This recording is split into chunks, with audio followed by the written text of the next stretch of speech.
Assalamu alaikum wa rahmatullahi wa barakatuh. My dear brothers and sisters, I want to start with a confession.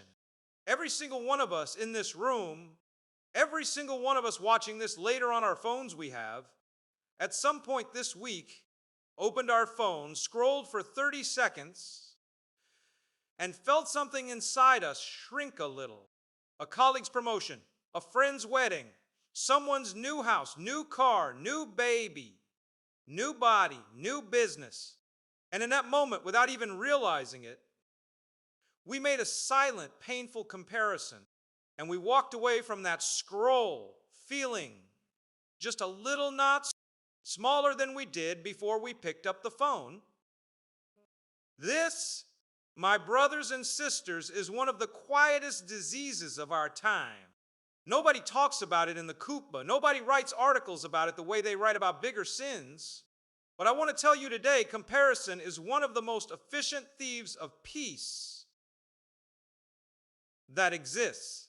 It doesn't take your money. It doesn't take your health. It takes something far more valuable. It takes your contentment, your gratitude, your ability to simply enjoy the life Allah has already given you. Comparison is the act of measuring your full, complicated, behind-the-scenes life against someone else's edited, filtered highlight reel life. And when you phrase it like that, you immediately see the problem, don't you? You are comparing your reality to someone else's performance. Nobody posts their argument with their spouse at 11 p.m. Nobody posts the anxiety attack before the big announcement. Nobody posts the loan they took to afford the wedding or the years of struggle before the success story. You are watching a movie trailer and judging it against your own unedited, uncut, behind-the-scenes footage. And of course, you'll feel like you're losing. You're comparing the wrong thing. I always say comparison is the thief that doesn't just steal your joy, it steals your gratitude too. Because the moment you start looking at what someone else has, you stop being able to see what you have.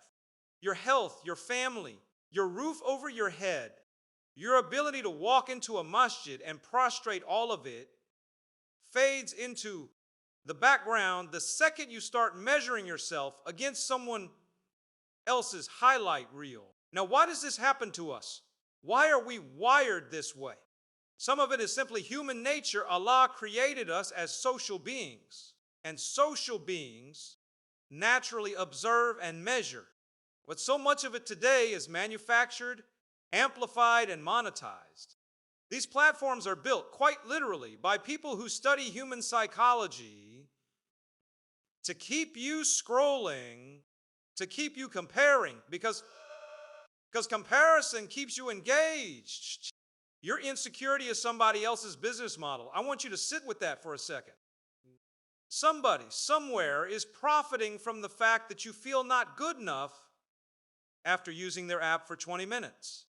So when I tell you to be mindful of what you consume, understand this isn't a small lifestyle tip. This is protecting your heart from an industry that is designed to make you feel behind. Let me be very clear about something. Though comparison itself is not always evil, there is a type of comparison the scholars spoke about that is actually beneficial. That is when you look at someone ahead of you in good deeds, someone who prays more, who is more patient, who is more generous, and it motivates you to strive harder in worship and character. Kind of comparison lifts you up. But the comparison that destroys us is the comparison of possessions, appearances, and worldly milestones. That kind of comparison does nothing but plant seeds of resentment, insecurity, and ingratitude in a heart that could otherwise be at peace. Here's something I want every single one of you to understand deeply tonight. Your life was never designed to look like anyone else's. Allah did not write two identical stories for two different people. Your provision, your timing, your trials, your tests, they are tailored specifically for you. The person who got married at 22 and the person who is still waiting at 38 are not living different chapters of the same book. They are living entirely different books, written by the same author, who knows exactly what each of them needs and exactly when they need it.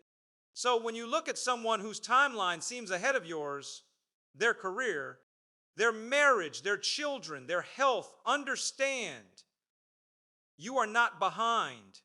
There is no such thing as behind when there is no shared finish line to begin with. You cannot be behind in a race that was never a race in the first place.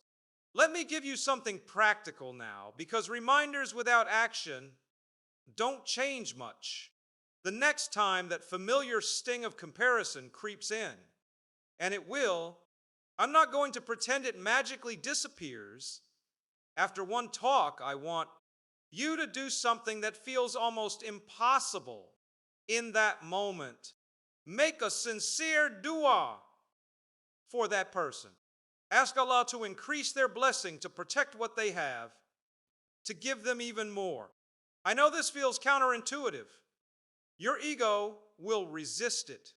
But here is the secret. It is extremely difficult to resent someone you are sincerely asking Allah to bless.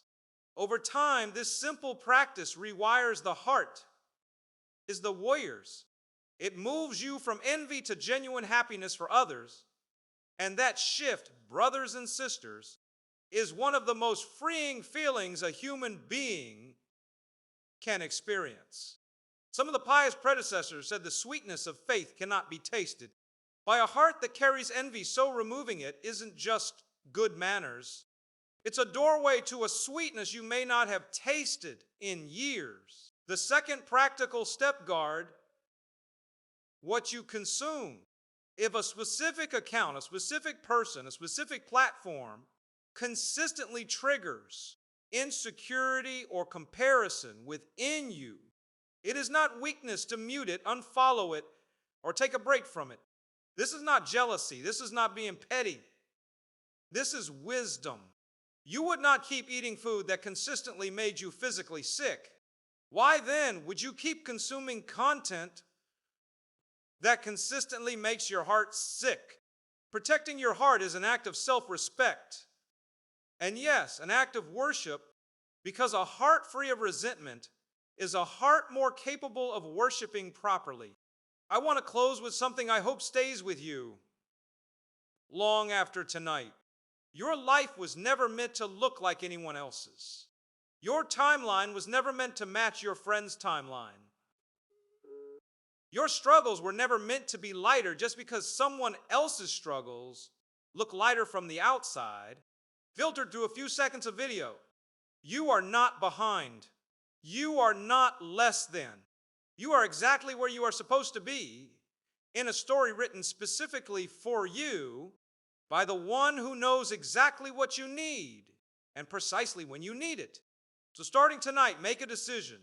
The next time you feel that familiar comparison creeping in, catch it, name it for what it is, and redirect it into gratitude, into dua, into genuine happiness for someone else, instead of resentment. Stop measuring your life against a filtered version of somebody else's. Start measuring your life against your own growth, your own effort, and your own closeness to Allah. Because that, my brothers and sisters, is the only comparison that will ever actually bring you peace.